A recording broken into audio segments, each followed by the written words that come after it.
Okay, so hello बच्चों, this Abhishek sir from Modi commerce academy and हमारा organisation of commerce का consumer protection chapter continue था, है ना। उसमें हम देख रहे थे कि भाई कितने 3 टायर रिड्रेसल सिस्टम के बारे में हमने कंप्लीट किया, है ना। राइट्स ऑफ कंज्यूमर्स को कंप्लीट किया, लेकिन आपको ये नहीं भूलना चाहिए कि जब भी आपके पास कोई राइट्स मिलते हैं तो उसके साथ साथ क्या चलता है, रिस्पॉन्सिबिलिटीज। राइट्स के साथ आपको क्या चीज को लेके चलना पड़ेगा, रिस्पॉन्सिबिलिटीज को लेके चलना पड़ेगा, है ना। क्योंकि ये चीज क्लियर है कि अगर हम किसी को सिर्फ राइट्स दे दें, सिर्फ हक दिया गया है ना, तो अगर सिर्फ हक दे देंगे तो उसका गलत फायदा उठाएगा, है ना।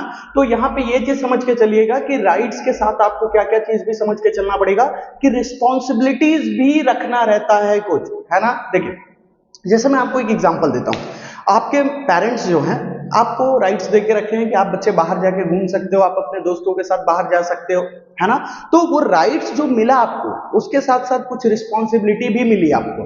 रिस्पॉन्सिबिलिटी किस चीज की रहती है कि आप कोई गलत काम ना करें, है ना, कोई गलत परेशानी में ना फंस जाए, ये सारी चीज की रिस्पॉन्सिबिलिटी आपके साथ साथ चलती है ना। तो इससे क्या क्लियर हुआ कि भाई राइट्स एंड रिस्पॉन्सिबिलिटीज दोनों एक साथ चलने वाली चीजें हैं, है ना। तो जैसे राइट्स ऑफ कंज्यूमर्स था, उसी तरीके से आज हम सीखेंगे कि भाई जिम्मेदारी क्या क्या होता है कंज्यूमर्स को, जो चीज को लेके चलना रहता है। देखिए, rights and responsibilities are the two sides of same coin, है ना। एक सेम कोइन का दो साइड है। राइट्स मिला तो आपको साथ साथ में क्या चीज को फॉलो करना पड़ेगा, रिस्पॉन्सिबिलिटी का भी ध्यान रखना पड़ेगा। We are all aware that without responsibilities rights can not be available. यहां देखिएगा, कॉमा कर लीजिएगा, रिस्पॉन्सिबिलिटीज, है ना। बिना रिस्पॉन्सिबिलिटी के राइट्स नहीं दिया जा सकता, है ना। पॉसिबल ही नहीं है ये चीज। Every consumer should be conscious about the purchase of product और सर्विस। ध्यान रखें, कॉन्शियस का मतलब होता है ध्यान से, है ना। जब आप प्रोडक्ट या सर्विस खरीद रहे हैं तो वहां पे आपको पूरी तरीके से ध्यान रख के सामान को खरीदना है। इसका यूज और आफ्टर कंजम्पशन रिस्पॉन्सिबिलिटीज, ये सारी चीजों का आपको ध्यान में रख के चलना है, ठीक है। ये सारी, क्योंकि देखिए कोई भी प्रोडक्ट आप खरीदते हैं ना तो उस पर मैन्युफैक्चरिंग डेट लिखा रहता है, ठीक है। आपने देखा और फिर भी ले लिया कि भाई एक्सपायरी डेट आज खत्म हो रहा है, फिर भी आपने उठा के उसका यूज कर लिया, है ना, खरीद लिया आपने। तो ये भाई आपकी रिस्पॉन्सिबिलिटी थी कि उस चीज को चेक करके आप अच्छे से, मतलब इसका यूज कैसे करना है ना। वो प्रोडक्ट एंड सर्विस को खरीदते टाइम पे उसको कंज्यूम करने के बाद क्या क्या जिम्मेदारी होती है, वो सारी चीज को समझ के चलना रहेगा, ठीक है। पढ़ेंगे डिटेल में, आगे बढ़ेंगे। इसका स्क्रीनशॉट ले लीजिए, ये था इंट्रो, हम आगे बढ़ रहे हैं पॉइंट्स के साथ। ओके, बोर्ड पे ध्यान देंगे कि पहला जो रिस्पॉन्सिबिलिटी होता है कंज्यूमर का, क्या वो क्या होता है। देखिए, पहला ही रिस्पॉन्सिबिलिटी क्या दिया, कॉन्शियस यूज ऑफ राइट्स, है ना। भाई आपको राइट्स का यूज करने कब आएगा, जब आपको राइट्स के बारे में नॉलेज होगा। जैसे आपको लेट सपोज करते हैं कि मेरे को जनधन, मतलब मार्केट में जनधन योजना लाया गया, लेकिन वो जनधन योजना के बारे में मुझे पता ही नहीं है, मेरे को अवेयर ही नहीं है, मेरे को नॉलेज ही नहीं है, तो क्या मैं जनधन योजना का बेनिफिट उठा पाऊंगा, है ना। तो जब भी किसी चीज का मुझे बेनिफिट उठाना है तो उसके बारे में मुझे नॉलेज होना बहुत जरूरी है। देखिए क्या लिखा, consumer protection act 1986, consumer protection act COPRA 1986 बोला जाता है इसको, है ना, शॉर्टकट में ऐसा बोला जाता है। Consumer protection act 1986 gives 6 rights to the consumer and makes a forum, एक कमिटी भी बनाया उन्होंने टू प्रोटेक्ट कंज्यूमर्स राइट, कि भाई ये कंज्यूमर को राइट भी दिया 6 राइट, और बोला कि तुम्हारे लिए एक कमिटी भी बना दे रहा हूं ताकि तुम्हारा राइट जहां पे वायलेट होगा, मतलब कभी तुमको कुछ तकलीफ होगा तो क्या होगा, वो फोरम तुम्हारे लिए काम करेगा। Every consumer must be aware and have knowledge of available rights for them. ये भाई जिम्मेदारी बन जाती है कंज्यूमर्स की कि भाई जो भी तुम्हारे राइट्स अवेलेबल है तुम्हारे लिए, उसके बारे में नॉलेज रखो तुम, है ना, उसके बारे में अवेयर रखो। जैसे 6 राइट्स है, right to safety, right to information, right to redressal, right to representation, तो वो सारी चीजों के बारे में आपको पता होना चाहिए, है ना। It is the basic responsibility of the consumer, और यही आपकी सबसे बेसिक रिस्पॉन्सिबिलिटी बनती है, ठीक है, कि आपको अपने राइट्स के बारे में, जो भी 6 राइट्स अवेलेबल है आपके लिए, उसके बारे में इंफॉर्मेशन होना चाहिए। स्क्रीनशॉट ले लीजिए, बढ़ेंगे दूसरे पॉइंट की तरफ। ओके, सो बच्चों, दूसरी क्या रिस्पॉन्सिबिलिटी बन जाती है कंज्यूमर को, ये बहुत अच्छी तरीके से ध्यान दीजिएगा। लिखा है बीवेयर ऑफ मिसलीडिंग एडवर्टीजमेंट। अच्छा, आज के टाइम पे जितने भी आप एडवर्टीजमेंट टेलीविजन पे देखते हो, है ना, क्या वो रियल रहता है? कि भाई कोई कोल्ड ड्रिंक पी लिया, आदमी एकदम रफ्तार से दौड़ रहा है, 200 किलोमीटर पर आवर के स्पीड से दौड़ रहा है, या कोई कोल्ड ड्रिंक पी के बिल्कुल क्या बोलते हैं हवा में उड़ना शुरू हो गया, है ना। ये सारी चीजें अपन देखते हैं। तो ये हमको पता रहता है कि भाई ये मिसलीड करने का काम है ना। और उसके क्यों करते हैं भाई, क्योंकि प्रोड्यूसर को तो अपना सामान बेचना है ना। तो वो क्या करता है ना, कंज्यूमर को अट्रैक्ट करने के लिए ये सारे एडवर्टीजमेंट्स तैयार करता है। ठीक है, देख लीजिए ना, sometimes sellers and producer in order to increase sales choose to wrong and misleading advertisement, है ना। वो लोग क्या करते हैं ना, रॉन्ग और मिसलीड एडवर्टीजमेंट, मिसलीड का मतलब होता है गलत तरीके से, है ना। तो मिसलीड एडवर्टीजमेंट का सहारा ले लेते हैं वो लोग। एग्जांपल यहां दिया है, consumption of specific product will increase the energy level of person, है ना। ऐसा सुना होगा कि कुछ खाया तो भाई हमारा एनर्जी बढ़ जाएगा, आप मेरी कंपनी का प्रोडक्ट यूज करो तो उससे आपकी एनर्जी बढ़ जाएगी। और स्पेसिफिक ड्रिंक, कोई कोल्ड ड्रिंक्स पीने से आपकी कोई ड्रिंक पीने से आपकी हाइट बढ़ जाएगी। जैसे बचपन में कोई प्रोडक्ट का नाम तो नहीं लेना चाहिए, लेकिन आपको बताता हूं, शायद आपके दिमाग में आ जाएगा ये बात, है ना। कुछ पीते थे अपन तो अपनी हाइट इंक्रीज हो जाती थी, है ना। ऐसा एक मिथ बनाया गया था। तो ये मिसलीडिंग एडवर्टीजमेंट्स के पार्ट होते हैं। ठीक है, it is the responsibility of consumers that while taking decision regarding purchase of a product such misleading advertisement should be avoided. अब ये आपकी जिम्मेदारी बनती है कि भाई वैसे मिसलीड एडवर्टीजमेंट को मतलब देखकर आप अपना परचेज का डिसीजन ना लें। ठीक है, तो ये आपकी रिस्पॉन्सिबिलिटी है कि जब आप सामान खरीदने जाते हैं तो ये मिसलीडिंग एडवर्टीजमेंट के बेस पे ना जाए, उसको अवॉइड करें। ठीक है, स्क्रीनशॉट ले लीजिए, बीवेयर ऑफ मिसलीडिंग एडवर्टीजमेंट। बढ़ेंगे तीसरे पॉइंट की तरफ। हाँ, आते हैं तीसरे पॉइंट की तरफ कि कंज्यूमर की और क्या रिस्पॉन्सिबिलिटी बनती है। तो कंज्यूमर की ये रिस्पॉन्सिबिलिटी बनती है कि आप जब भी सामान खरीदने जाते हो तो उस टाइम पे आपको स्पेशल केयर रखना पड़ेगा, है ना। Care during purchase. ठीक है, क्या है देखिए, while purchasing the product consumer should ask all the necessary information regarding the product और सर्विस। अभी देखिए, आपने क्या बोलते हैं प्रोड्यूसर से पूछा नहीं, आप सामान ला के यूज कर लिए। जैसे बड़े बच्चे का बुखार का दवा था, बड़े लोगों का युद्ध का दवा, आप बुखार का दवा लाके डायरेक्ट अपने बच्चे को खिला दिया। ठीक है, अब बच्चे को कोई भी तकलीफ हुआ, आप बोलोगे कि भाई ये तो तुम्हारे दवा से तकलीफ हुआ, लेकिन यहाँ पे गलती आपकी थी, आपको सारे इंफॉर्मेशन कलेक्ट कर लेना चाहिए था खरीदने के टाइम पे। देखो, while purchasing the product consumer should ask all the necessary information, जितने भी जरूरत की चीजें हैं सारे इंफॉर्मेशन तुम प्रोड्यूसर से पूछ लो रिगार्डिंग द प्रोडक्ट और सर्विस। ठीक है, it is the responsibility of consumer to know quality, direction for use कैसे करना है, एक्सपायरी डेट क्या रहने वाला है, गारंटी वारंटी पीरियड क्या है, ये प्रोडक्ट और सर्विस के रिगार्डिंग ये सारा इंफॉर्मेशन आपको पूछना है। ठीक है, the consumer should have special care while purchasing the goods और सर्विस। आप जब सामान खरीदते हो तो उस टाइम पे आपको स्पेशल केयर देना पड़ेगा, ये सारी चीजों के बारे में जानना पड़ेगा कि भाई कैसे यूज करना है, बच्चों से दूर रखना है या बच्चे यूज कर सकते हैं उसको, है ना। एक्सपायरी डेट क्या है, गारंटी पीरियड क्या है, वारंटी पीरियड क्या है ना। तो ये सारी चीजों का रिस्पॉन्सिबिलिटी आपके ऊपर आ जाती है। बढ़ते हैं चौथे पॉइंट की तरफ। ओके, सो अगली जो जिम्मेदारी है बच्चों हमारा ये होता है कि जब भी आप कोई सामान खरीदते हो तो आपको solicit for a bill, solicit का मतलब होता है आस्क।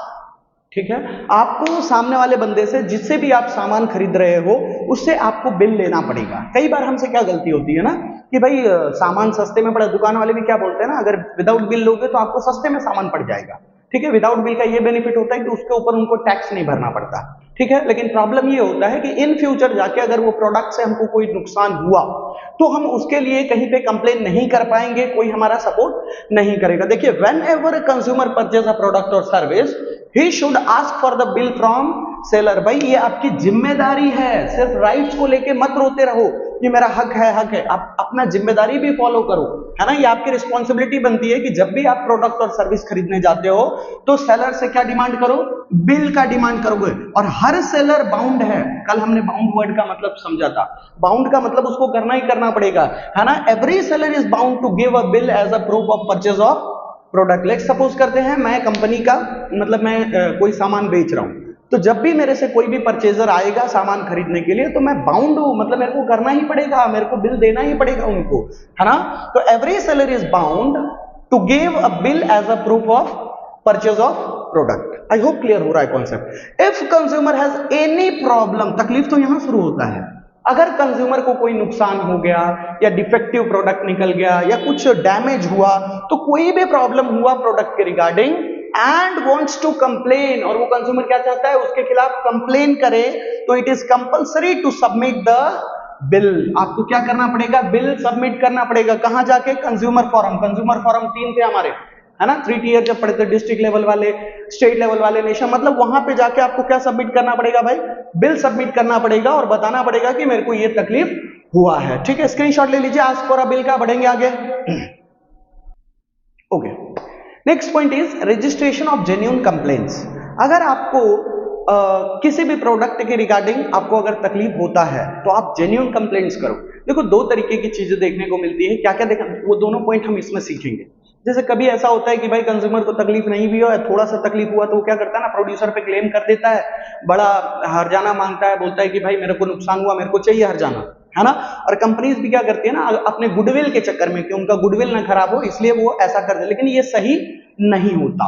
और कई बार कुछ कंज्यूमर्स ऐसे होते हैं कि भाई तकलीफ हो भी गया तो जाने दो, है ना, छोटी छोटी चीजों को इग्नोर कर देते हैं, सोचते हैं चलो छोटा ही तो प्रॉब्लम है ना। तो इसके कारण क्या होता है ना, सेलर्स ऐसा एनकरेज होता रहता है कि हाँ भाई कोई बोल नहीं रहा है तो चलो अपन अपना जो भी मिसकंडक्ट बिहेवियर रहता है उसको कंटिन्यू रखते हैं वो लोग। ठीक है, देखिए यहाँ पे, if there is any violation of consumer rights, कभी भी आपको ऐसा लगे कि आपके कंज्यूमर राइट्स, मतलब जो भी राइट्स आपके लिए अवेलेबल हैं, उसको वायलेट किया गया है, ब्रेक किया गया है, तोड़ा गया है, तो complaint should be registered by the consumer to responsible authority. ये आपकी रिस्पॉन्सिबिलिटी है कि आप जाकर कंप्लेन करो उसके लिए, है ना।